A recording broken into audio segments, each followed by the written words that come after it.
What's up, everyone? Steven here with Neural DSP on another weekly Q&A. My guest this time is Jesse Zuretti. What's up, Jesse? How's it going, dude? Things are great. Hello, everybody at Neural out there who's streaming with us. Yeah, it's very exciting. So how's it going, dude? Pretty good. Busy start to the year. Yeah, it seemed like the end of the year last year kind of went out. You know, the world was much busier than I was last year towards the end. And then all of a sudden this year, it's like chaos. So things are good, but chaotic. Awesome. So for anybody in the chat who doesn't know who you are, could you give us a brief explanation of who you are, what you do, and maybe even how you got there? Sure, yeah. So I am a music composer who my big start was with Marvel Entertainment, like the superhero folks. And I did about just over 40 compositions for them between about March of 2018 to present. And from there started, composing for other companies. I've done some stuff for Universal and Capitol Records. Universal is the most recent one. And started branching out to video game composing recently. And I'm doing some pretty cool procedural soundtracks for games now, and doing some trailer work, and doing quite a bit of different types of composing for different visual media. And I like to also spend some of that time talking with budding composers or musicians that come from the world that I come from, which is metal, which is a big majority of a lot of the Neural users, and helping them pivot into the arena of composing, because there's a lot of really talented guitar players and bass players and different musicians from the metal world that are just kind of composers waiting to happen. And I like to be able to help kind of, guide them to a certain degree. So opportunities like this to talk about this, or, doing, like a recording academy, or going to like a film school or something. And I'm also a metal musician. So I've had my band Binary Code since 2004. So we're going to be turning old in April. But yeah, so metal music kind of got me into composing, and here we are today, That's awesome. Doing music and making crazy, weird stuff and just experimenting and having fun. That's awesome. So you started off with Binary Code. Was it making compositions maybe for the band that originally got you into doing composition work in general? Kind of. So strangely enough, our record that we put out last year, Memento Mori, we recorded in 2017 with a really good friend of mine, he's a composing partner of mine, one of the people I do work with now. His name is Aaron Smith. He's in a band called Seven Horns, Seven Eyes, and he's an amazing composer himself. And he wrote a lot of the like really crazy stuff on that record in terms of like the orchestral and synth stuff. Like we went to Washington and did that with him, but he kind of helmed that. So to a degree, kind of, because, like the music that I wrote for that record was a little bit more cinematic than usual as a platform. So to a certain degree, that's where it all kind of started, was that arena of thinking of things a little bit more cinematically. Around like 2014, I started thinking a little bit outside of the box, and it wasn't because I was bored by any means with like writing regular traditional metal music. I just kind of felt like I wasn't contributing at that point. So I was like, well, how do I make this a little bit more grandiose? And then I started trying to take more influence from visual media when I would write music.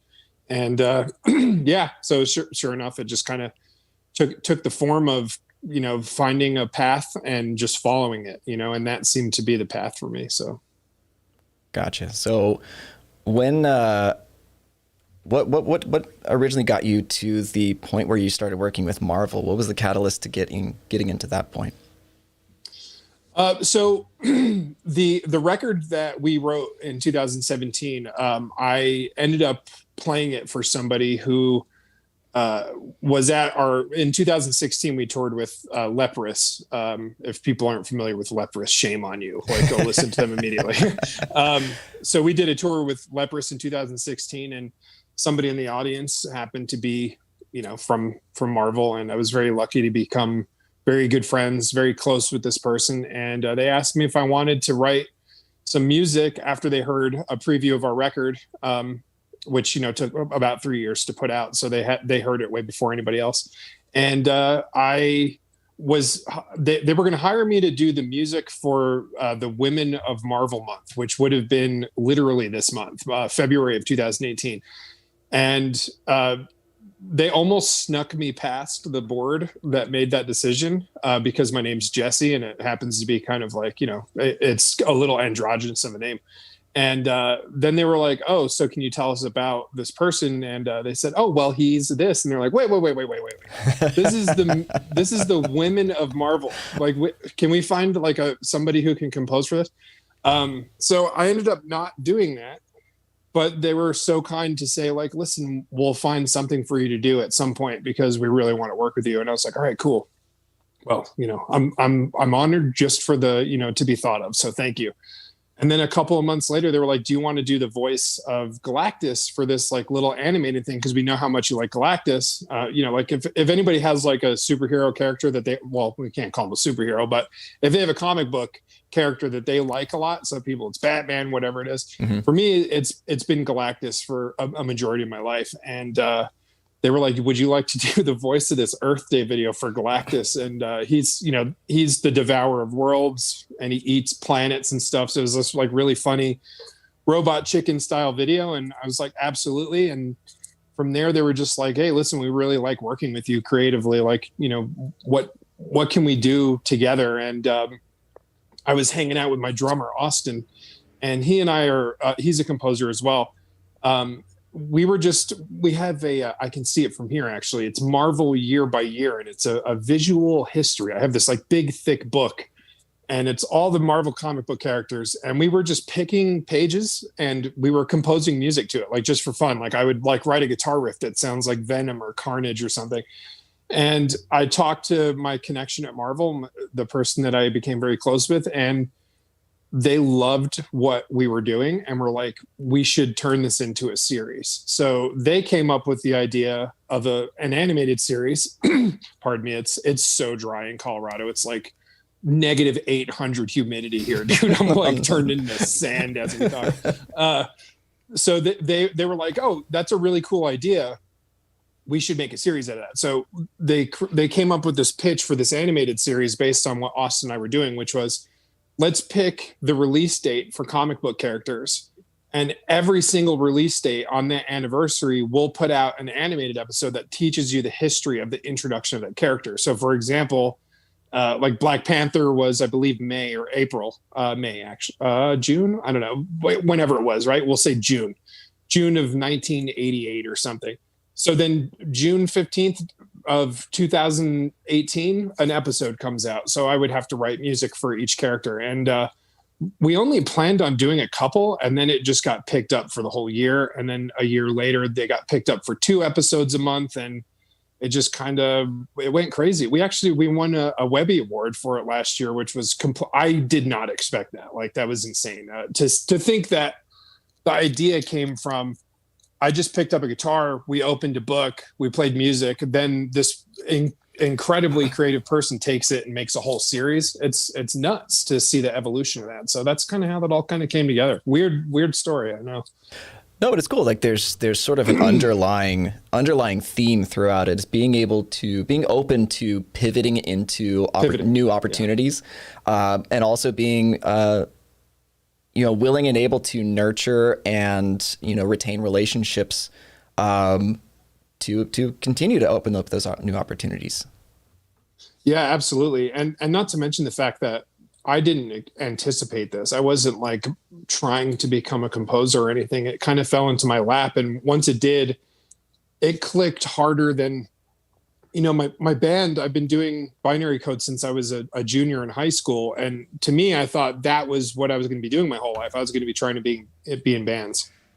And when the composer thing clicked in, it kind of, it ended up being a solution I didn't know that I was looking for, because, I love binary code. It's my baby, and I'll probably continue writing music for it as long as I can. I'm always going to write music. But I didn't realize that band life wasn't exactly for me, and composing coming along really it solved an issue. I guess maybe I wasn't really willing to face at the time. And for me, that was just, it was a huge career pivot for me. And that's why I really like to encourage people who are down about being in a band or whatever it is. It's not working out for them. They're having a hard time finding like-minded musicians. Like, well, just write on your own and just, put yourself out there. You never know what's going to come from that. And it happens for a lot of people. It works. Right, right. How easy was it for you to pivot into doing composition? And is that your full-time gig right now? Yeah, it is full-time for me. It's been full-time since I kind of, I've talked with some of my closest friends, like AL from URM Academy is one of my closest friends at this point. I've talked to him about like how sometimes you just have to roll the dice. And he did that with start becoming an engineer. He's like, I took out a ton of loans. I bought all the gear. I started a studio, and now look at him. You know what I mean? Mm-hmm. Like he's killing it right now. And I kind of had the same idea where I was like, if I don't dive into this face first and make this my everyday and think about this like it's a job, how am I going to do this?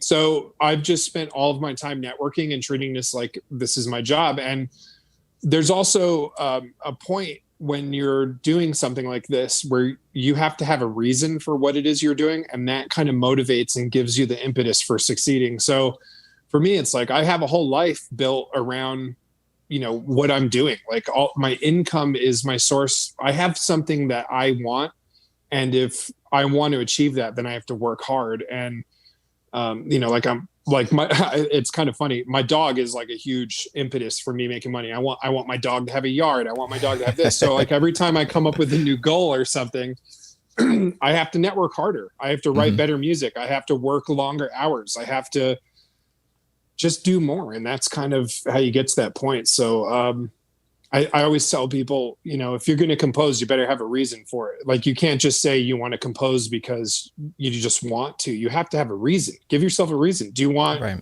own a house someday? Do you have do you have a wife? Do you have a kid? Do you have a husband? Do you have whatever it is?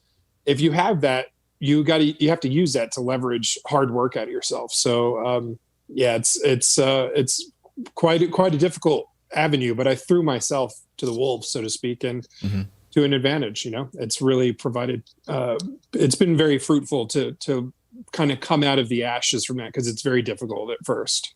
Right. No, I think that's a really good note to hit on, as far as like having that impetus, that drive, that motivation to doing what you want to do. Because I think that passion will only get you so far.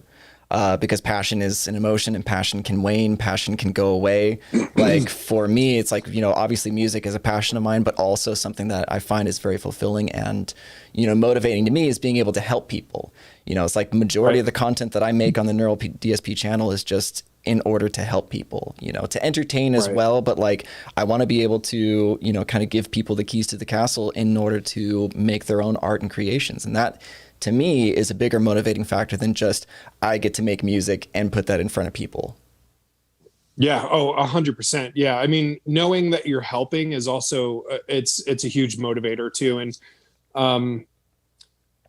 I wouldn't say that it was something that I ever was kind of seeking out myself as well. But when I was asked to speak at the LA Film School, it told me that like I need to pay it forward a little bit, because I think one of the things that we see recurring in communities, especially music communities, is people who are successful like to kind of keep their success to themselves. And they don't want to tell you, like even guitar players don't like sharing tones sometimes. They're like, how did you get your drums to sound like that? They're like, I'm not telling you. It's like, why? Like, do you think I'm going to somehow do what you're doing better than you? You shouldn't think like that. So for me, it's like, as a composer, I'm happy to share any secrets I have, like, because there aren't really any. It's network really hard, write a ton of music, be as diverse as humanly possible, and like try as hard as possible to not be anybody else, be yourself, and work really hard, and also dedicate yourself to it mindlessly. Like you should get to the point where you don't have to force yourself to be dedicated to your craft anymore, because if you find yourself struggling, that's a sign that maybe this isn't for you. And I think one of the things that I noticed, like when I watch like a video interview, or if I talk to any composers that I really look up to, I find the common denominator to be that this is my life. This is what I do, and this is what I care about the most. I don't care about anything else. I have nothing against people who watch sports or, they do whatever it is they want to do. But like, listen, it's hard to balance that with writing music for 12 hours a day. You know what I mean? Like there's not enough hours in a day for me as is. How could I squeeze in a 4-hour, football game or something? I don't have time for that kind of stuff. And I've gotten to the point now where like time is money, and if you time is a form of currency, and if you don't have the time to dedicate it, it's like impossible. Like how do you invest yourself into something that you're not going to put 100% into? And it's a world, And the other thing that's really weird about it, if you think about it, there's not a lot of composers. Like you could say how many guitar players are out there. It's endless. Like there's a list that just goes on. It's like Santa's wish list. It's like, it's this list that just goes on of how many good guitar players are out there. When I think of current recent composers for video games or for film or whatever it is, there's not a lot. And it's a very tight knit community, and they're all it's a community. It truly is. And that's something that I feel like, as I was saying before, to circle back to it, sharing secrets, helping what you're doing. Like I've told you, I learned about gain staging from your video. You know what I mean? So like you actually, like you helped me figure out how to make these plugins sound good, because I was struggling before. Why doesn't it sound good? I'm in the green on my interface. Like, what the heck is going on here? And you're like, yeah, push it a little bit. And then I started doing that. And I'm like, wow, this actually sounds really great. So I would like to be someday to be able to help somebody else in the same way, where it's like, oh, that kind of like, oh, snap. I didn't think about that before. And now all of a sudden it's opened a door, and now VST plugins are a preference for me. So. Right. Well, I think it sort of becomes a social responsibility in a certain way, because you like, I don't believe there's such a thing as a self-made man. There's a long list of people that I can point to that have helped me get to where I'm at. I mean, obviously I put in the work, and I got, I fulfilled all of my obligations and everything that I needed to, and exceeded expectations or whatever. But like, there's a whole ton of people that helped me out along the way. So why should I not then be able to help those people who also want to get to where I'm at? Agreed. Yeah. So instead of climbing a ladder, you have walked alongside people who were, in front of you, like you kind of get next to them and see what they're doing and go with them. And I think that's a good way to be, for me, it's been I've always been very stubborn and rigid, and always, I remember being younger and thinking to myself like, oh, I'll just do what I think is right. If you want something done right, do it yourself. And then I kind of shook that when I met the guys at Metal Sucks is a good example. When I met Ben Umanov from Metal Sucks, he was, he saw me in a transition where I was very much like kind of, I have it all figured out. And then he was like, no, you don't.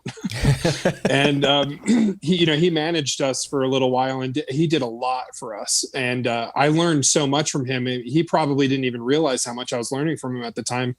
And then that subsequently turned into me becoming very good friends with Eyal Levy. And, he was the producer for our 2016 record.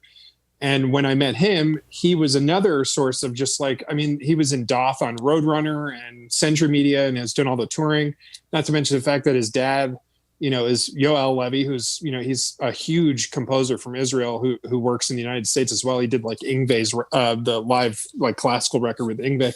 Eyal's just a wealth of information. And if you don't have those people in your life that are just filled with information, and sometimes these guys don't even realize what value they have. Their information and their knowledge bank is just, it's invaluable. And if they're willing to share that information with you, like you'd be a fool to not listen. And I've just, when I met Ben and when I met Eyal, I've just opened up to listening to other people and take guidance and like take some of that, and then also pay it forward. Help as much as you can. When somebody needs help, help them out, tell them what they need to do. I'm always happy to do that. It's not, it's what what is the loss to me to help somebody else? I have no fear that I'm going to be replaced. All I'm doing is helping expand the creative world, if anything, you know? No, it's funny you mentioned Al, because that's like, he, has helped me so much in my career, even not even directly, but just indirectly by creating the URM and the community around it. Because I was, I went to the first summit that. I'll back up a couple of months, because I was actually like on my way to, like, I was like, okay, I bought one of the courses. I'd signed up for Nail the Mix. I was studying audio, and I was really getting into it. And then the shop that I worked at, it was a little guitar shop in Sacramento, was like, it went out of business. You know, the owner of the shop was like, hey, so I'm closing, and either you can find a new job, or you can even take over the shop if you want, but I'm done with it. And I'm like, okay, cool. So I got to figure out what I need to do. And I just took a chance. As you said earlier, it's like people who just kind of make it their living. I just decided to go for it. So I took what little money I had in my savings account. I bought a ticket to the URM and a flight. I like ran my credit cards up to like max over the next like 6 months, but then like everything started to return. I actually started making more money doing freelance audio work than I had working at like a real job, you know? And that's amazing. Yeah. It just brought so much value to my life. Again, just sort of indirectly, just because he decided to make this thing called the URM. Yeah, it's amazing. And I kind of like, I watched Al build it from the ground up. Like, I remember him just talking about it and saying he's going to, like, Al's the kind of guy where he's like, I'm going to do this. It's not like, oh, I wonder if that's going to happen. It's just when. And like, it happened so much faster than anticipated. And like the height that it's grown to at this juncture too is something that was completely unpredictable. Although on his end, I'm almost certain he knew that it would be where it is.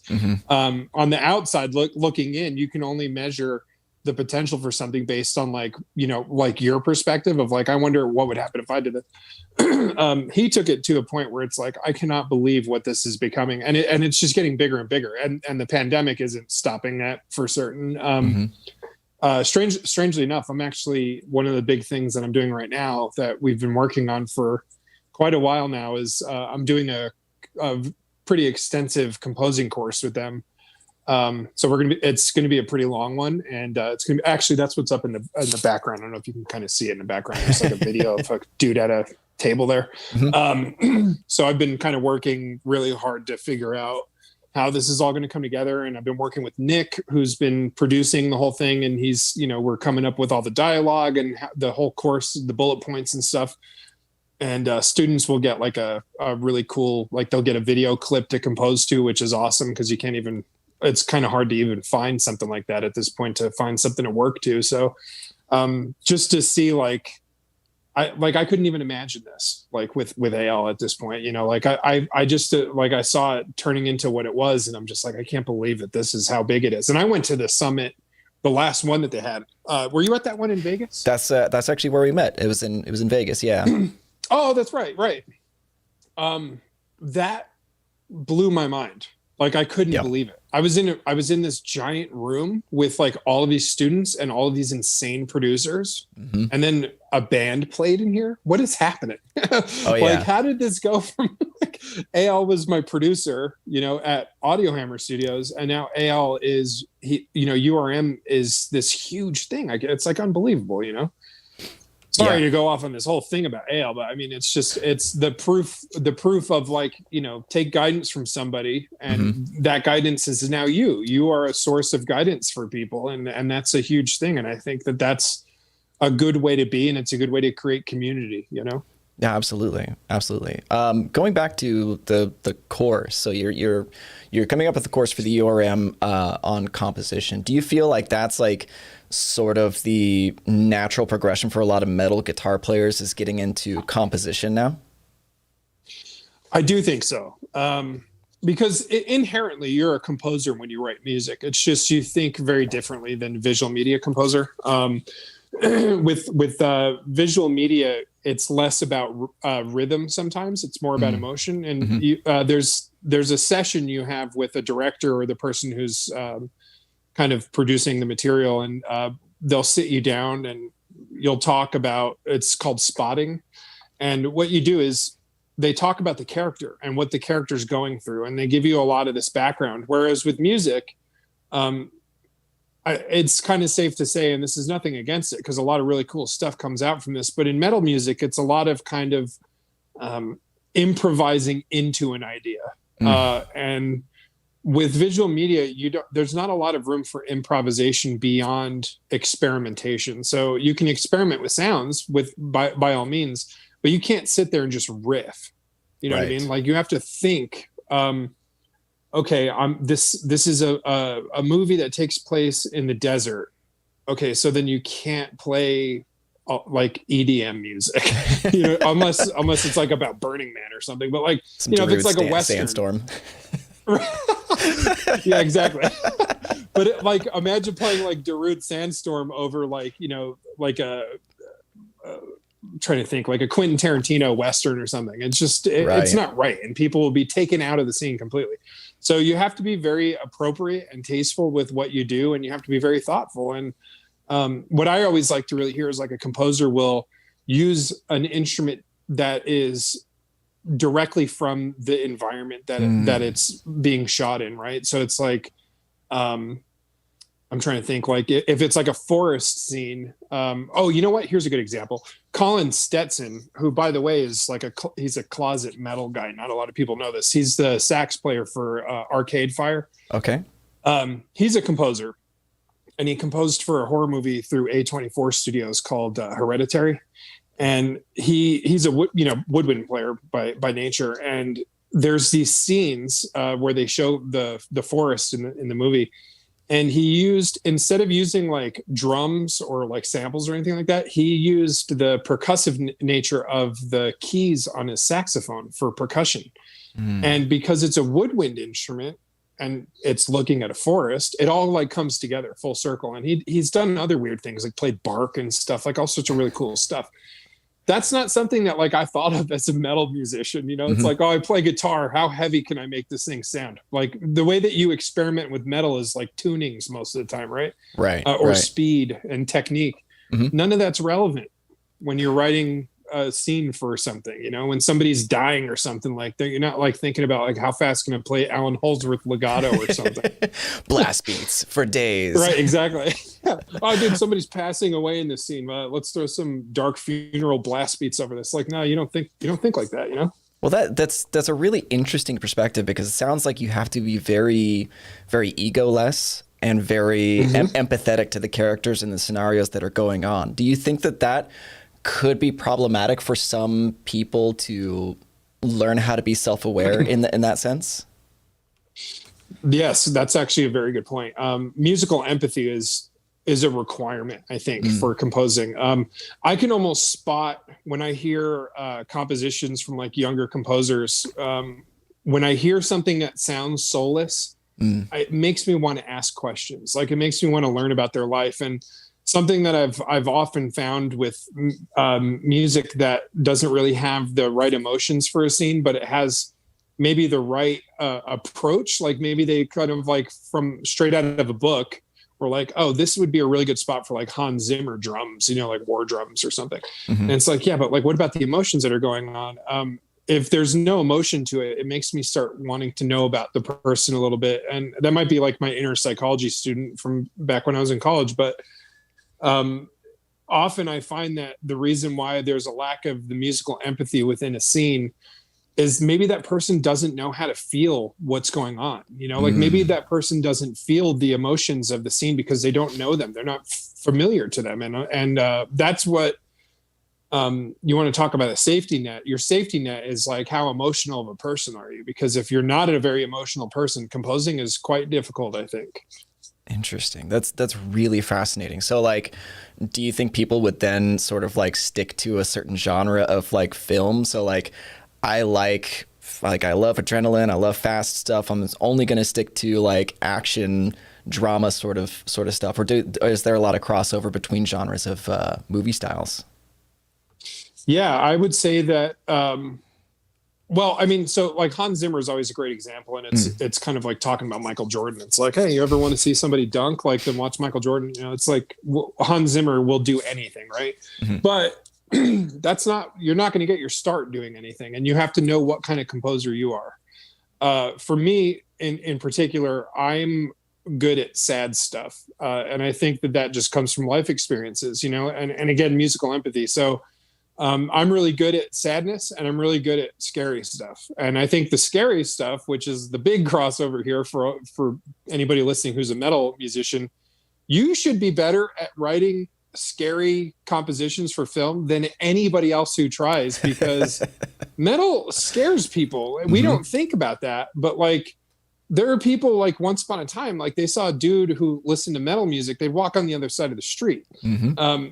We come from a more aggressive nature, and that should translate over really well. So I've found that writing aggressive, energy-filled music comes natural for me specifically, as does horror music, because I've been a fan of horror since I was a single digits kid. My mom let me watch horror stuff when I was a kid. She shouldn't have let me. I used to have horrible nightmares.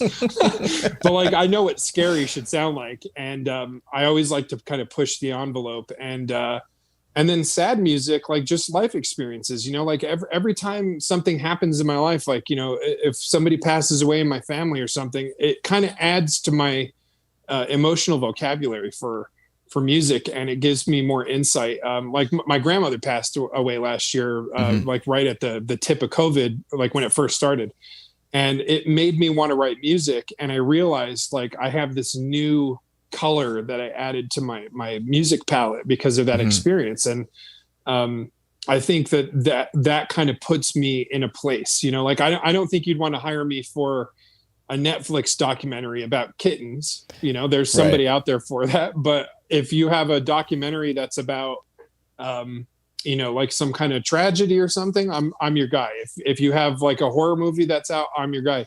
I'm not going to step outside of and put myself in a position to be uncomfortable just for the sake of it. I have a place that I'm good and useful for. And I think that you can find a crossover if you want. I would love to hear Hans Zimmer do a horror movie. I mean, why hasn't that happened? Like, isn't he, you know, like this guy's got to be getting tired of like just killing it in the sci-fi world at this point, you know, like, dude, do a horror movie. Like, I think I would love to hear that, honestly. Like, it's never occurred to me, but like maybe he's done it and there's somebody right now who just punched their computer in the face and they're like, dude, he did this movie in 1997. I don't know, but like, I would just love for like a really cool horror movie to come along that has the budget for him, that could afford him, and he does it, because I think it would be insane. I couldn't imagine what he would do, dude. Like, but maybe he doesn't do it because that's not his lane, you know? Right? No, that's a really good point. I mean, know yourself well enough to know what you're good at, right? Like, yep, exactly. That's really funny. Oh gosh, what was I going to say? I was going to say something. I definitely understand the idea of like, you know, being able to write, you know, sad music or scary music, because I'm kind of similar in that sense. Like, I remember, because I worked at an acoustic guitar shop. So we only sold like Martin guitars. We catered to like country and bluegrass musicians. And I remember occasionally, because I kept like the whole metal thing under wraps for the most part, because majority of people that were coming to the shop did not care about metal stuff. So if you saw me behind the counter, mostly I was playing classical guitar or just playing some like acoustic diddling, whatever. And occasionally my music would come up and it'd be like, oh, you know, I play like classical and rock and metal, you know. Metal. Yeah. What'd you play? And then I would show them some of my music and they're like, that's you? Right. Oh man, Stephen. And I'm like, yeah, it's me. Just, you know, quiet dude behind the counter, just screaming on stage. Yep. You know, it's cool, whatever. It's amazing, like the level of identity politics that comes with being a metal musician. So it's like, for example, I don't listen to a ton of metal anymore, and I don't know why that is. I do love hearing new metal music that's good. So when something new comes along, I'm like, yes, thank you, this is great. But I don't like actively seek out metal music too much anymore. And I find that I listen to more like R&B, neo soul, and then I listen to more, you know, synth wavy weird stuff. More of I've always really kind of leaned it in the direction of liking Trent Reznor over listening to a lot of metal music. So anything he's ever done, I've always been kind of into it. Sure. And if I didn't listen to metal at all and somebody looked at me, they would think I listened to metal music. Now, on the other hand, if somebody looked at you, they might think completely different. They might not know what the hell to think about you. They might be like, I don't know, maybe this guy likes, indie rock, or maybe he's, maybe he's in like a gospel, church band or something, and it's like, I'm a pretty bland white guy. Crossover. So yeah. Well, it's not even that. It's not even that. It's just, it's crazy how there's a uniform for music sometimes, and it's very interesting to get pegged. And that's what I think your best asset can be now as a musician and a composer is be completely unpredictable. Like if somebody looks at you and they think one thing, prove to them that you can do anything. And I think that's kind of crucial. Like quite a few of the things I had to do for Marvel and a couple of clients I've had has been not modern by any sense of the word, but more 90s traditional style hip hop music, which I think was pretty unexpected, but like that's secretly something I've loved my whole life, and not really secretly, but like that's underneath has been what I've liked most of my life. So it's so weird. You can't judge a book by its cover, but and it applies in like the most appropriate way for music, especially like I said, Colin Stetson, he plays sax for Arcade Fire and composes for horror movies. I've heard him verbatim, like to me, say that he likes Meshuggah and Wolves in the Throne Room. Like I would have never in my life, when he said that, I couldn't believe it. I was like, can I get that for the record, please? Like, I can't believe this right now. So it's cool to hear that people like more than one thing. And you should. If you're just sitting there and all you listen to is metal music, you're doing yourself a huge disservice, especially creatively. Well, do you feel like you've kind of, you're not challenged by metal music as much anymore? Like I find that I've gotten to the point of saturation because I'm similar in the sense that I'm listening to a whole bunch of different styles and genres now, not only just because they give me a different perspective to write my own music to, which is generally rock and metal, but like I find that I get challenged more when I listen to other styles because I haven't listened to them as much as metal. I would say it wouldn't be appropriate for me to say that I'm not challenged by metal anymore, because I think more than anything, because I've written some pretty technical stuff in my time, and I think I peaked with my level of interest in how good I got at guitar, and I started focusing more on like how good of a song can I write. I think more so I kneel down at these technical guitar players and I'm like, listen, I am not going to try and pull that sword out of the stone near you, dude. Like you're going to pull the sword out of the stone way quicker than I am. I don't even know if I can. You're the king. I don't want anything to do with that stuff that you're doing. So for me, it's like the challenge is really more like writing a good song, and compositionally, metal can be kind of limiting in a lot of ways with that for me. And I don't know, it's weird because like I'm doing a solo album that's kind of like metal to a certain degree. It's like post metal kind of music, and it's very like cinematic and like, orchestral and all that stuff. I think like I don't know, that it's such a conflicting place to be, because I do write technical music. I put out doing the Paul from Aristides reached out to me and asked me if I wanted the Omega. I don't know how you pronounce it. Is it Granophire? Granophire, yeah. That's how I've been saying it. Yeah. Yeah, he sent me the beta for it before it came out, and I wrote this song on it that was like one of the most technical things I've ever, hardest to play things that I've ever written, and it like hurt I think I got like an arthritis flare up from it. So it's like I still do that once in a while because it's like, oh, that's kind of fun, but it's like, nah, I'm gonna write some music that like maybe people will actually want to. But then again, people like to listen to crazy stuff. I just joined a group on Facebook because I'm never gonna outgrow nerds about music. Like it's always going to be something I love to be a part of. And I just see these dudes talking about like what they think their favorite, like what's the best death metal band. And it was like a competition of who's the craziest guitar player. Like that's what they defined. So there's always going to be somebody out there who likes stuff for that reason. For me, I just kind of, I've outgrown the competition, like I'm not going to win. Somebody else is. I'm good. I'm going to be over here just writing music. No, that's a pretty fair note. Absolutely. So you worked at an acoustic guitar store? Where was that? Oh, so I worked at an acoustic guitar shop in Sacramento, California. This little place called the Fifth String. That was actually it's funny because people like my resume is about like this long because I've had one job before working the audio stuff. Like I worked there at the guitar shop for about like 11, maybe 12 years. Straight out of high school. And so I started off as like the gopher, the guy who would just tune the guitars, restring everything. Like a year and a half later, I became the manager. And then I just like sat on my thumbs, just trying to figure out what I wanted to do for a really, really long time. But yeah, that's what I did until 4 years ago. When you said country, like country acoustic guitar players, I'm like, where the hell was that? And then I was like, does California have that kind of scene? Yeah, going on there apparently. There is. I used to go to. I'm very like, not many people know this about me, but like my family was very heavily steeped in like country and bluegrass. Like we went to bluegrass festivals every year. My dad has a bluegrass band that now ventured into more like Western swing and stuff like that. So that's awesome. So that stuff is embedded like deep in my psyche.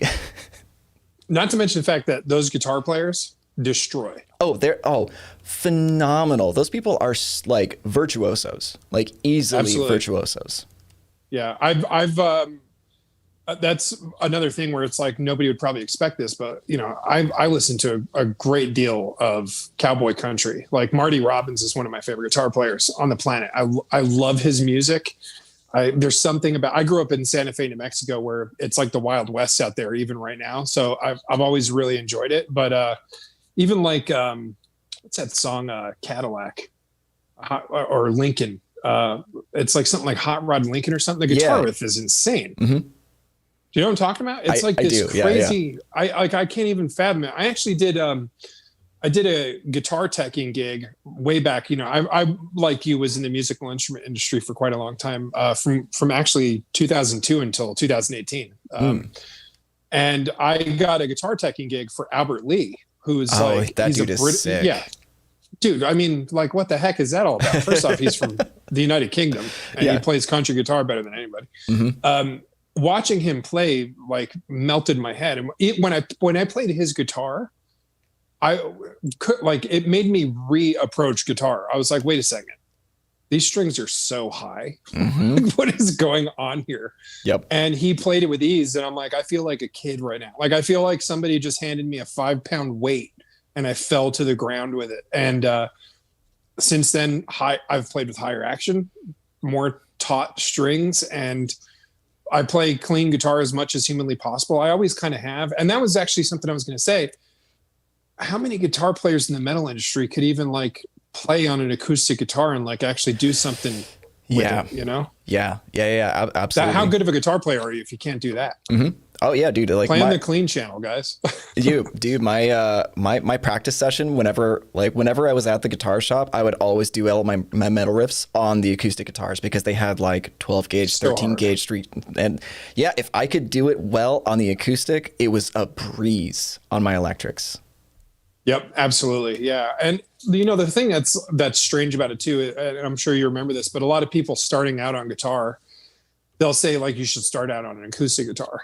And I always thought it always kind of like blew my mind. It's like, listen, you're going to take an 8-year-old and tell them to play acoustic guitar. Do you know how hard it is? Like, you're almost like telling a kid you're not playing guitar until you get older because your hands can't handle it. Right. But then you have a company like Taylor who comes out with the Academy series and it plays like an electric, but you're getting that acoustic sound and it's changed a lot. And I wonder with advancements and like how easily an acoustic guitar plays, is that going to make weaker guitar players? I don't know. I have no, it's like one of those things I've always wondered. I'm like, acoustic guitar is such a good challenge. It is. That's an interesting point. I feel like that's going to be, you're going to find that the polar opposites are only going to get wider because those people who can do well are going to just do better.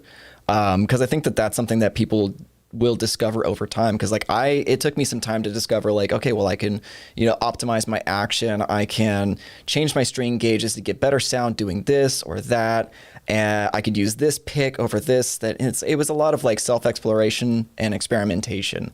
And I think that's just going to be true throughout the industry, even though we have like these, like the barrier to entry has gotten, lower. And I think the same is true for the audio age as well. Like you're going to find that, while the barrier to entry is so much lower with these like prosumer, like Focusrite interfaces and whatnot, the cream will still always rise to the top, where you have, like there's going to be people who are going to just continue to excel regardless of the situation. Yep, I agree. It's, it actually, like, while you were saying that, I was thinking to myself, I'm like, who makes a really good acoustic VST plugin that simulates different acoustic environments? Like, is that out there? Okay, so I know Fishman has a couple of acoustic preamp EQ pedals. So like there's like physical models. But I don't know if anybody has any like straight up acoustic plugins yet. Wink, wink, Neural. I know. Wink. I know. Come on, guys. We'll see. We'll see. I think that would actually be pretty dope. I would personally enjoy it because I do have a couple of acoustics. I have a Taylor and a classical guitar in my closet that I haven't had much of a reason to pick up as of late. But I really do want to pick up. That'd be nice. It'd be nice. Believe it or not, I have on my wall over there, I have a 7-string Ibanez that it was like the era of when 7-string first came to life, basically in the 90s. There was a VHS called it was Ibanez. It was called Seventh Heaven, and it had like Wes Borland on it and the dudes from Korn, Steve Vai, Andy Timmons, and there was a 7-string acoustic on it. And I found this guitar. And I used to have a Taylor baritone that I got directly from Taylor. My friend Mike Venezia at Taylor hooked me up with this amazing baritone that was very limited.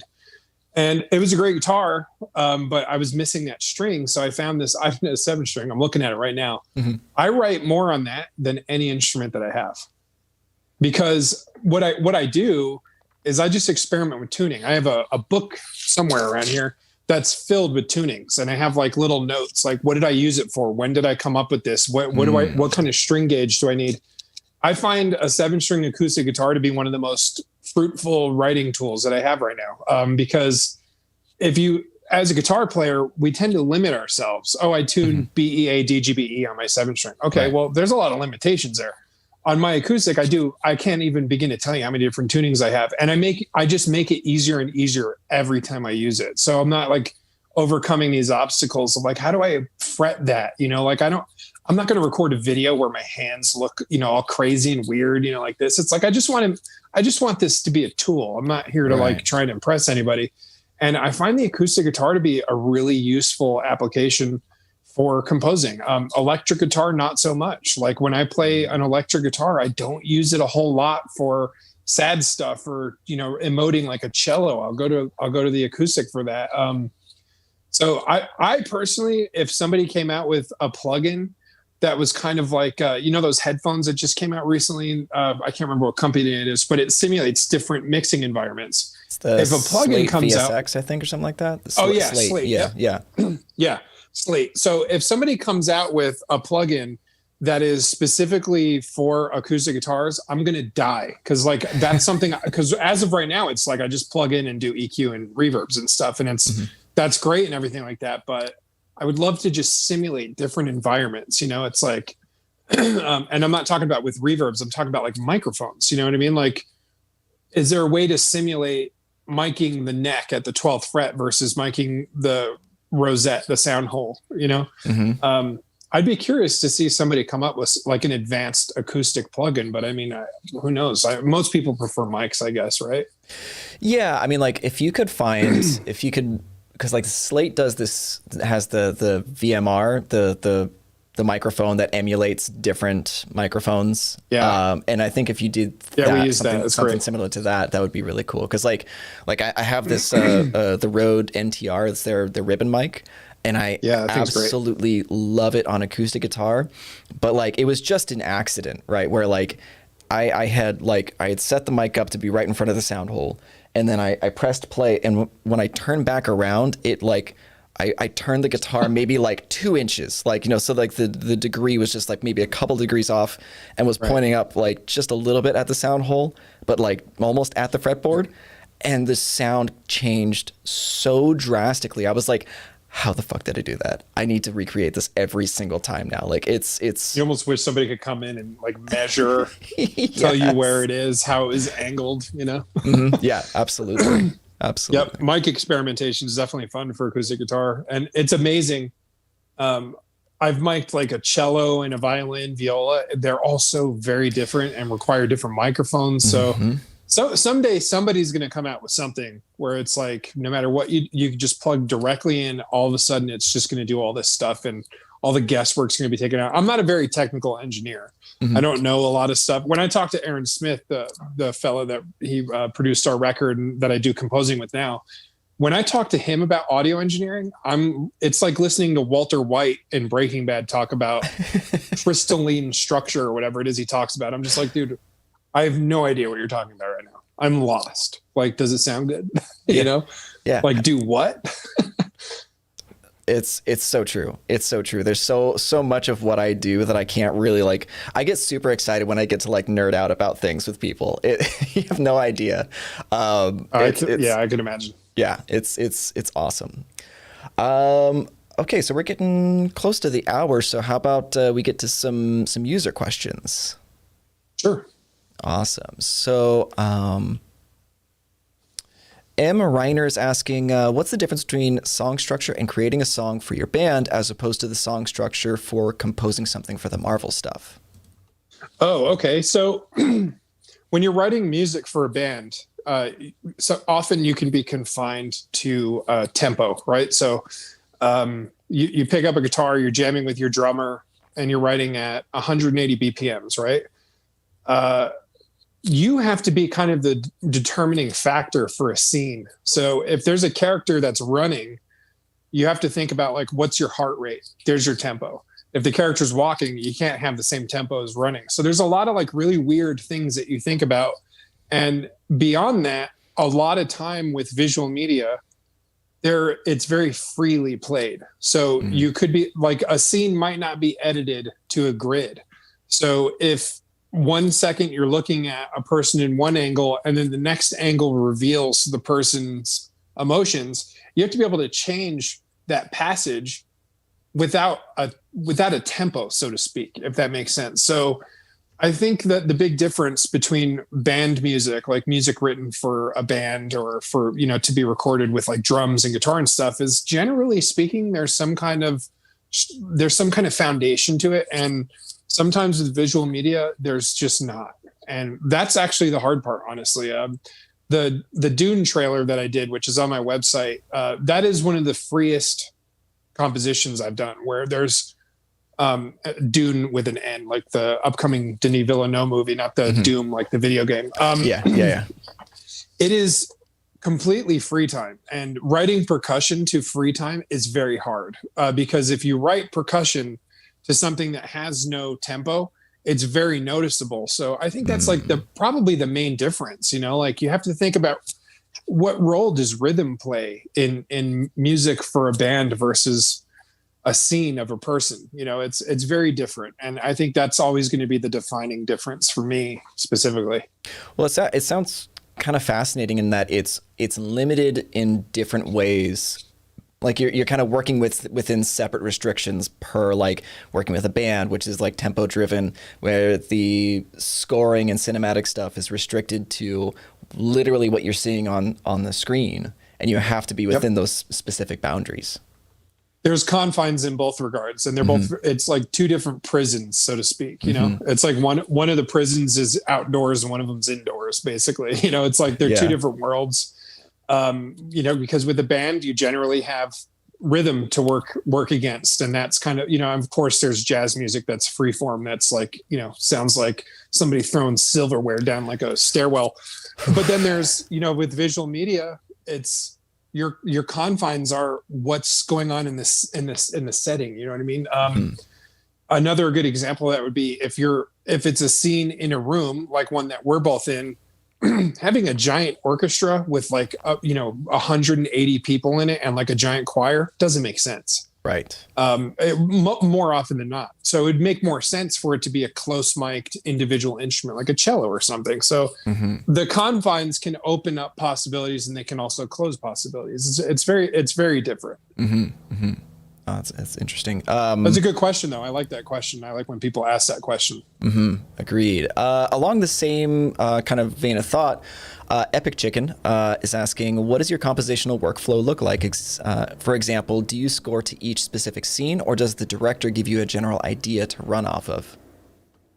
Well, some directors do something called spotting. Spotting is a very common word that you'll hear in the composing field, where usually what you do when you get hired or considered for a role to work on a production is you sit with the director and they watch the movie with you and they tell you what's going on and you take notes. So for example, in a movie where there's, something happy happens, they're going to tell you, I want the music to be happy.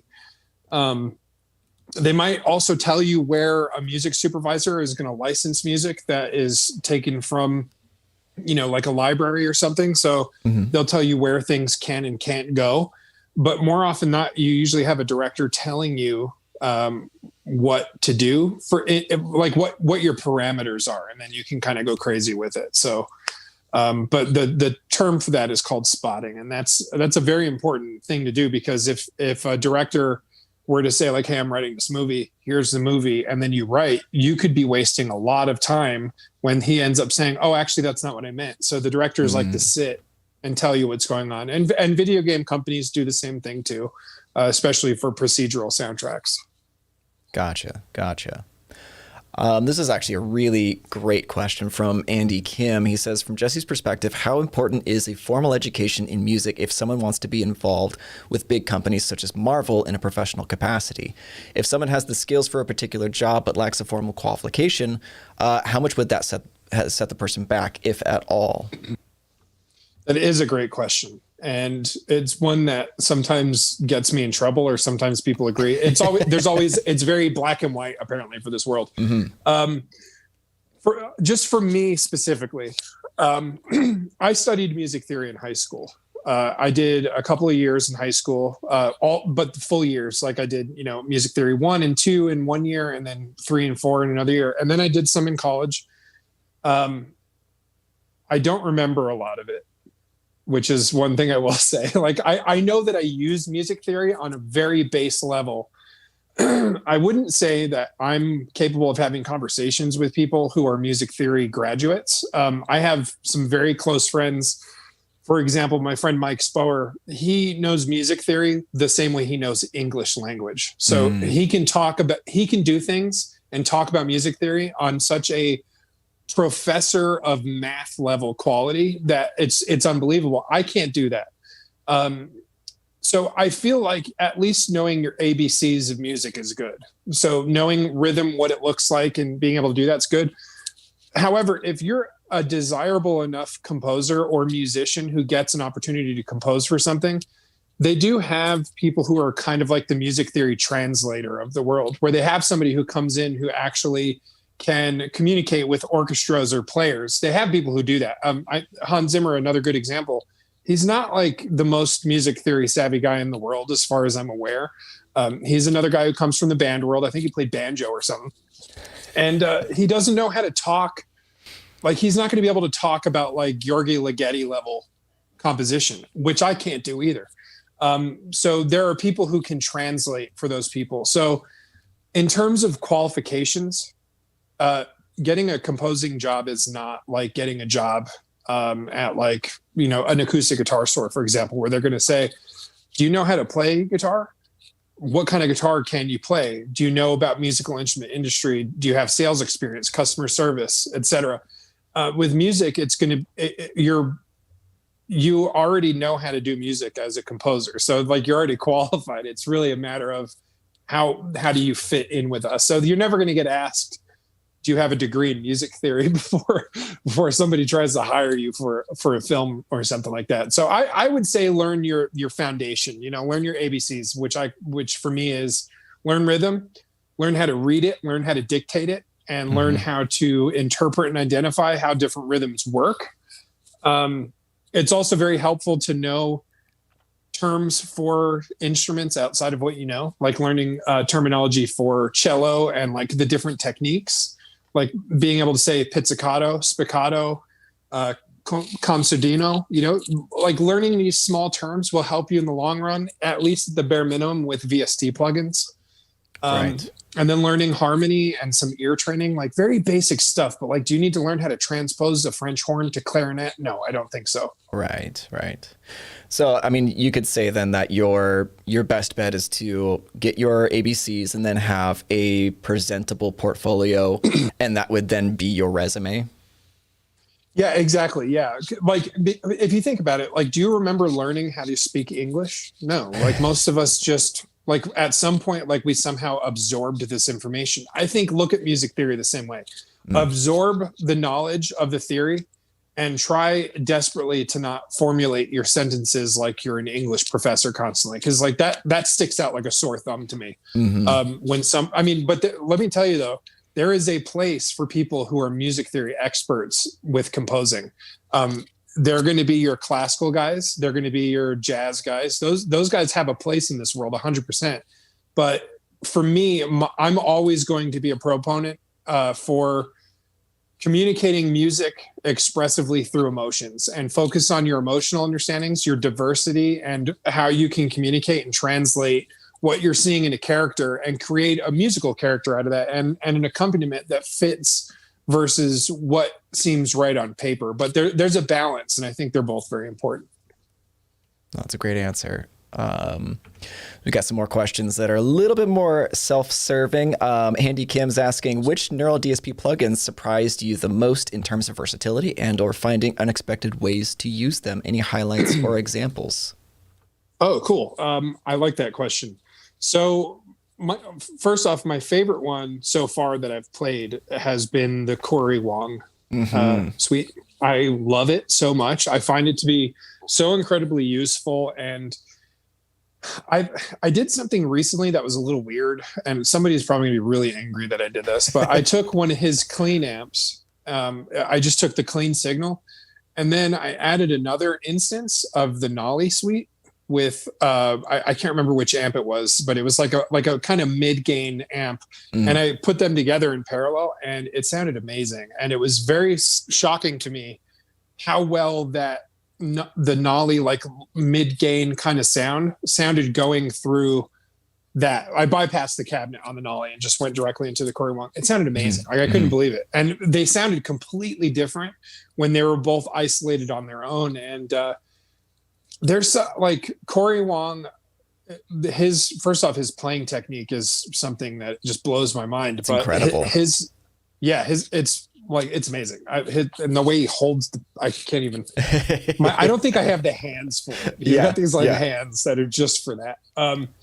But also like the versatility of the clean tones in that suite are mind blowing to me. Like I have yet to find a clean sound through a VST plugin that sounded as good as that. And that was like, I tagged him when I posted a video of just kind of messing around with it. And he actually like responded. And I was like, holy shit, I can't believe this. I had to like, he didn't respond back to this because I'm sure he doesn't care who I am, but I responded back like saying like, hey dude, you have changed my perspective of VST plugins entirely with your clean sound. Like nobody's thinking about VST plugins that way right now. They're thinking about like, this is heavy as all hell. And that's great, but clean, I mean, it's a game changer. That's definitely the big game changer for me is the Corey Wong stuff, which I think is a little underwhelming of an answer. No, I think that's a perfect answer. The clean and like edge of breakup sort of sound is very, very difficult to pull off. And the Corey Wong absolutely does it. I would say that's among my like top 3 plugins in our lineup for sure. Oh, it's phenomenal. And I also love that genre of music. So for that to come out was great because most of these plugins that come out, we all know like they're geared towards metal guys and rock guys, like jazz guys don't want anything to do with this stuff. And I'm a huge fan of like Oz Noy and Wade and Krantz and Screaming Headless Torsos. And Corey kind of comes from that field, so to speak, like to a certain degree. He's much more playful and, unique with it, almost kind of like James Brownish. But I haven't found anything like that because that's not who's making these amps usually. It's usually like guys who are like, oh, hey, listen, the gent community is like determining the musical instrument market to a T right now. Let's put out something that sounds heavier than heck. And then you got Corey Wong who comes in and it's like, dude, how about a good clean amp? That actually sounds like a good clean amp. It's not just a clean channel. It's a clean amp. It sounds amazing. Yeah, absolutely.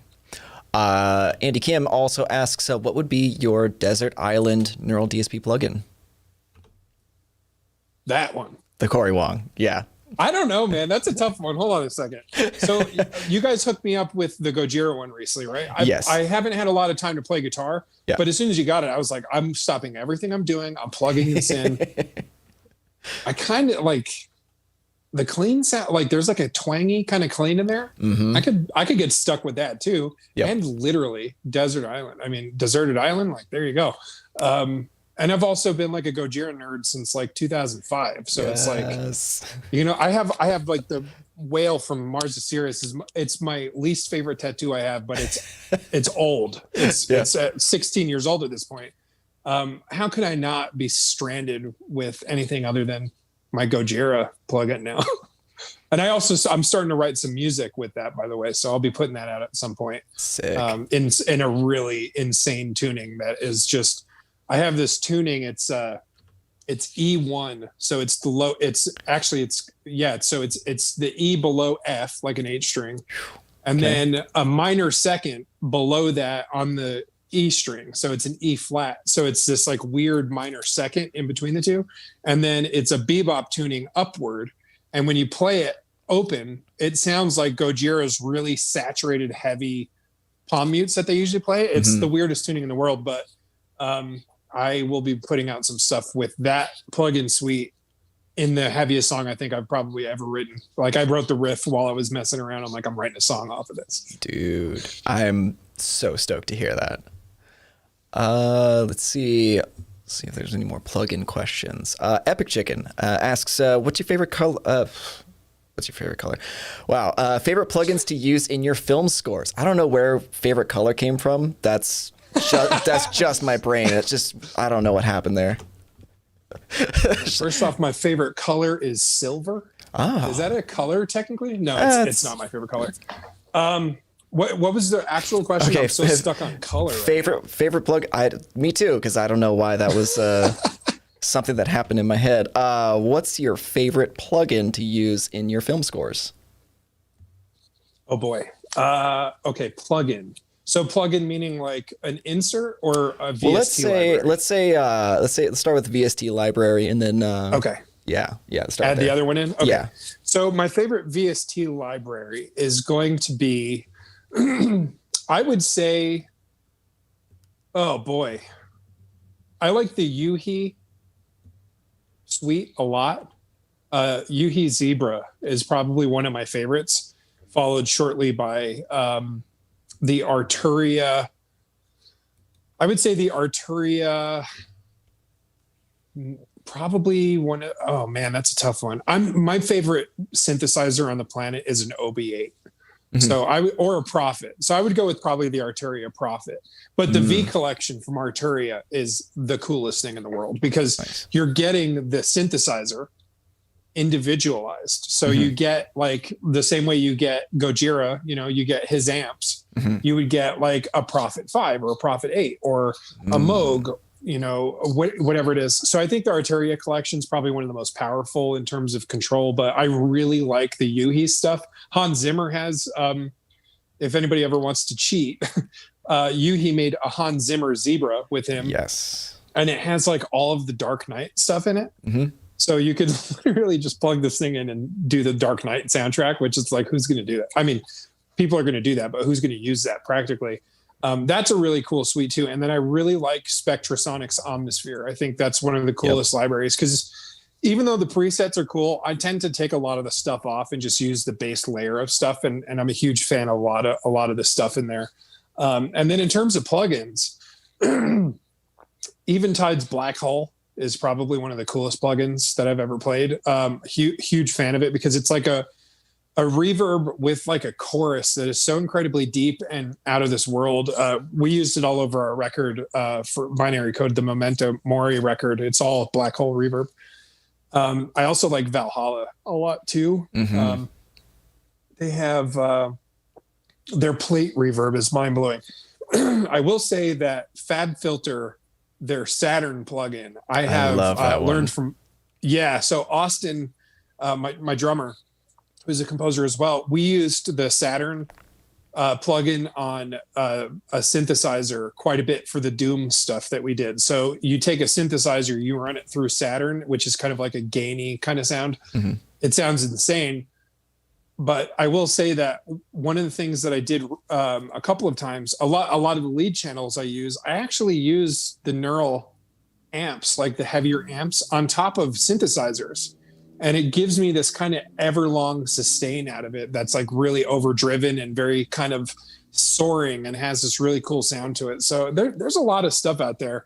And another one that I really like a lot too, if you ever want to mess around with pitch, Sound Toys, Little Altar Boy, amazing. That's such a weird. I love automating that thing, like using it to automate ramp ups and pitch and stuff. It's so practical and sounds so good. There's a plugin called Quadravox. I think you may dig that one. Like you can do like I think up to four or six different voicings with one plugin. Is that Eventide? I think so. It's pretty solid. I got it for free on some sale or something like that. But like it's been pretty dope for some of my productions. I would recommend checking that out. If that is Eventide, I have that. Oh, sick. I was very fortunate. Eventide sent me the whole, like all of their stuff. And I think I've used that, but I could be wrong. If it's not, I apologize. But the Eventide stuff is amazing. It like really is. Their harmonizers and their delays are insane. I mean, they're the kings of that stuff. Steve Vai was using the Eventide harmonizing stuff like way back in the 80s, and it sounds amazing. So there are so many plugins out there. I don't even know where to go with it. Like I said earlier, I'm not really an audio engineer by any stretch of the imagination. I can do it, but I'm not like you, for example. Like you get that stuff on a scientific level. I just put stuff on and try it out and don't know really how it works entirely. And I know how some of the knobs work, but those are the ones that I tend to use.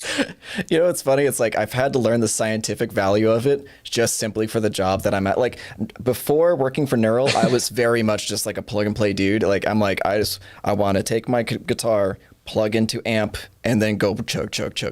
That's exactly it. Once I got into this, I'm like, okay, I got to know my shit. Like, to a T. Otherwise, like, why the fuck am I here? Yeah, and also too, not to like, you know, say that I can't engineer, right? Like I know how to do that. I've been doing it for a long time.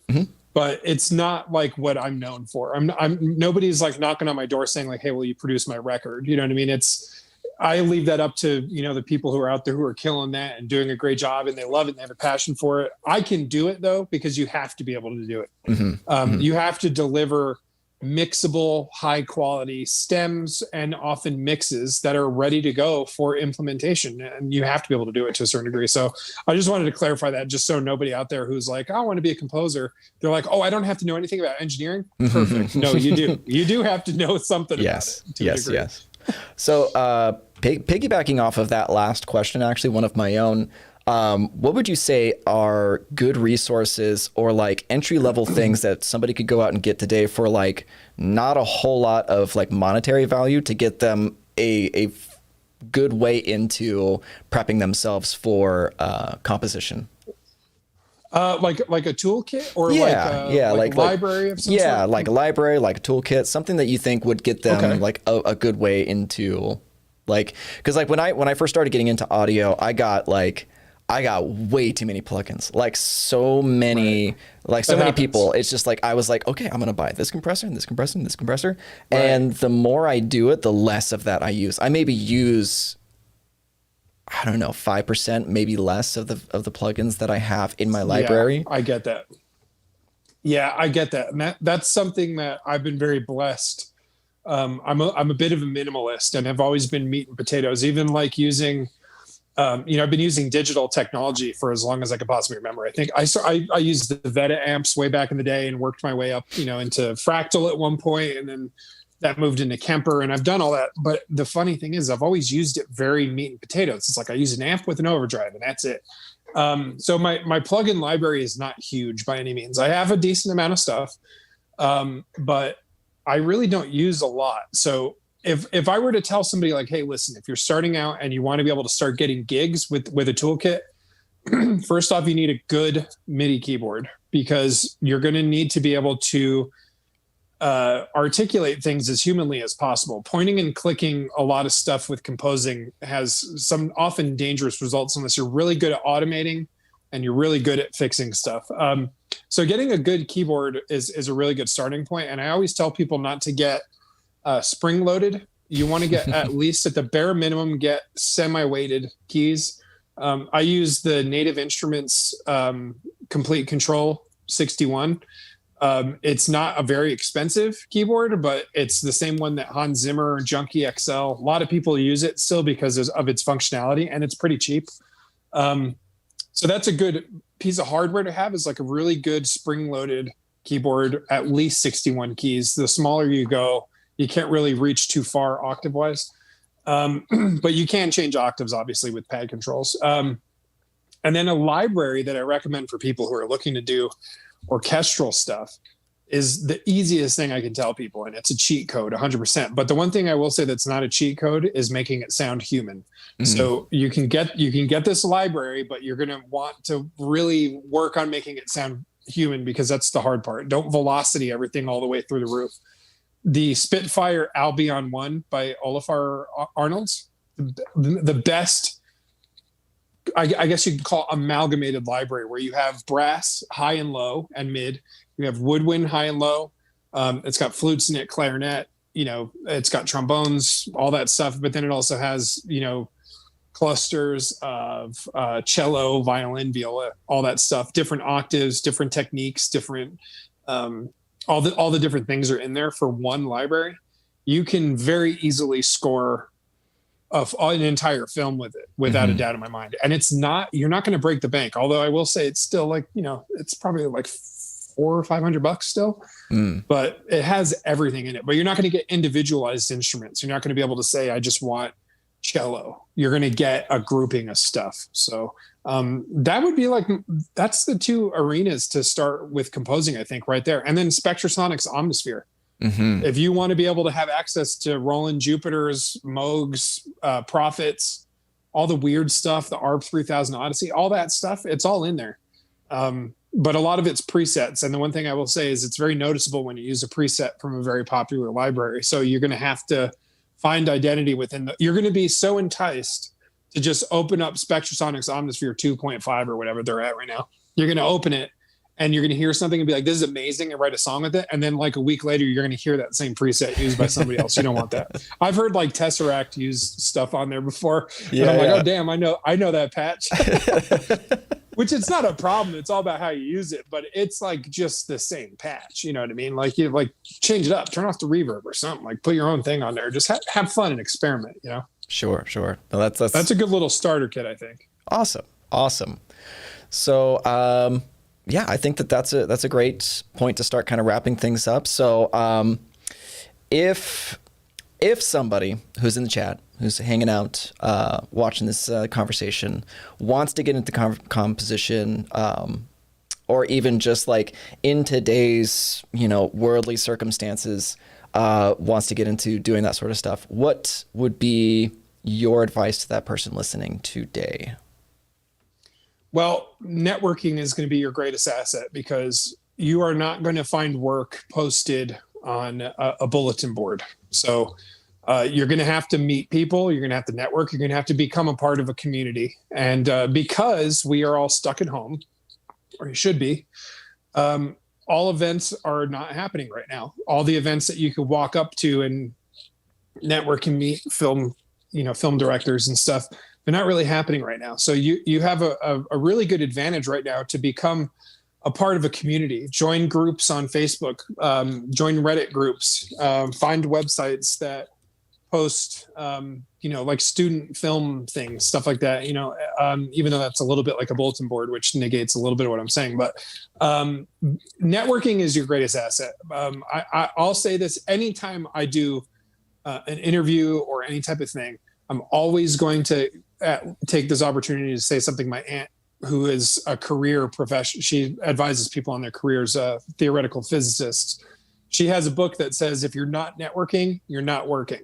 And there is no more true sentiment that I've ever heard in my life when it comes to this business, because if you aren't talking to people and engaging and being human and showing genuine interest and being enjoyable, it's so hard to get work, because you can be the most amazing composer out there in the world, but if you can't get along with people or like communicate, there's no way you're going to get any work whatsoever. So you need to join a community, and you need to be a part of groups and conversations, and you need to show a genuine interest in other people too. It can't just be about, what do I get out of this? There has to be, you have to inherently want to be a part of the community for the right reasons. It can't just be, what am I going to get from this? And I find myself, and I'll say this too, unlike the guitar community, where once in a while you do have somebody who's watching what you're saying on comments and stuff like that.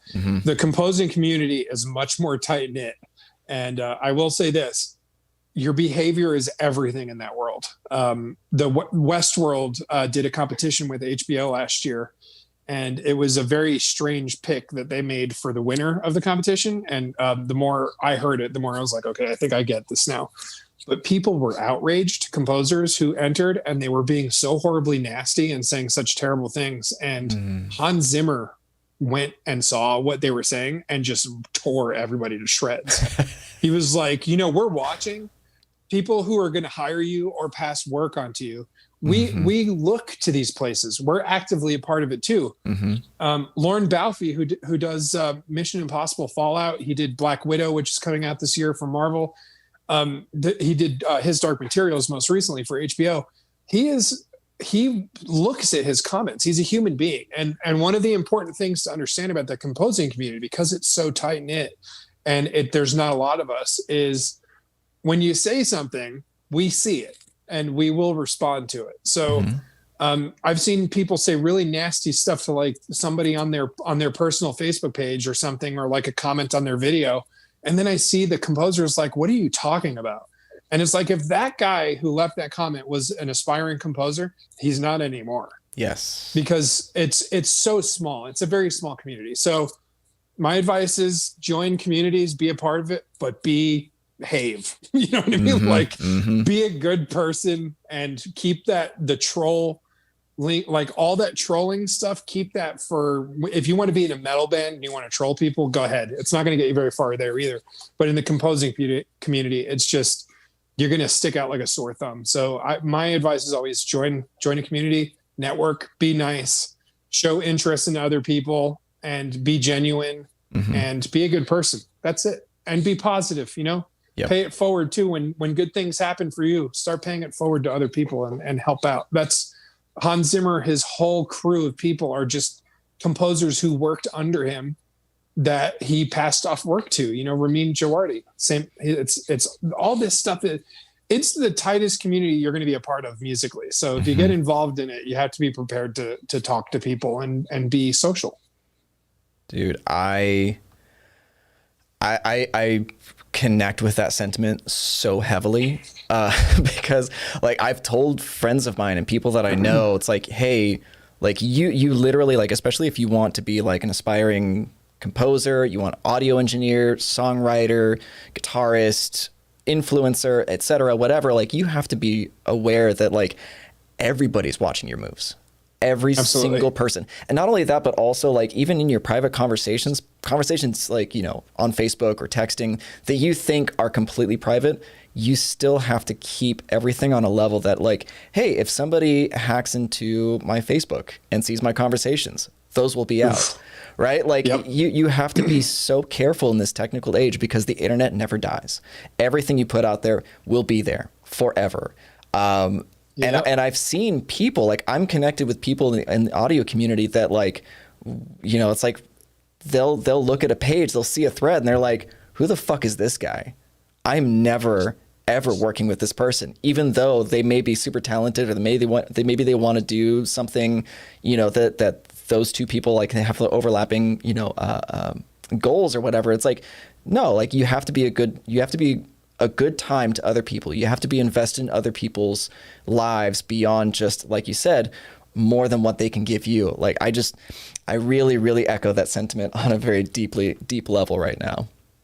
Well, and beyond that, I haven't always been perfect. You know what I mean? Like I've always been kind of known amongst my friend circle and, the social life that I've had for being incredibly honest and brutal at times and saying things like it is. And maybe even when I was younger, it kind of came off much more arrogant because I probably was, as most young people can be. Like I thought I knew everything. And you have to learn how to grow from that. You know what I mean? And for me in particular, I wish I had somebody telling me, hey, listen, did you know that type of attitude is actually going to affect your career? Like who knows like how life would have turned out if I had somebody tell me this sooner. So the opportunity now, like if you're watching this and you're listening and you actually respect either of the two of us right now, which I hope you do because you're listening to us, don't be a jerk. Like it's simple. You like keep that to yourself. My idea is if you really feel like you need to be a jerk about somebody else's hard work that you don't like, or you feel like, you're like, how dare they? Why don't you wait one day and see if you still feel that way? And if you still feel that way, by all means, call me an idiot, tell me that my background sucks and that Ibanez guitar sucks and, Cubase is terrible. Tell me that tomorrow if you really feel that way. Otherwise, hold on to that emotional impulsivity, hang on to it, save it, and let that be a good lesson going forward to just be a good person and say positive things and network. And also don't be a sociopath. Don't go around telling people they're amazing at things when you don't believe it. That also, it smells like a fart that walked in the room. So it's like, you got to find like a good balance. Like you really have to find a way to just be an enjoyable person, go to therapy then. If you're like, what? I don't know how to do that. You should be in therapy then. And therapy is a great place to figure out how to be a better person a lot of times for us. So hey, listen, in my estimation, I see how you interact with people, and that level of human quality that you have is what is alluring to me with a company like Neural or anybody that I work with. I like when I talk to human beings. So I think people just need to watch closely. Join the Neural forum and see how Steven handles your comments when you say something crazy like Cyberpunk sucks, and an irrelevant post. Cyberpunk 2077 was a terrible game. Okay, cool. So this is a Neural group and we're talking about music right now.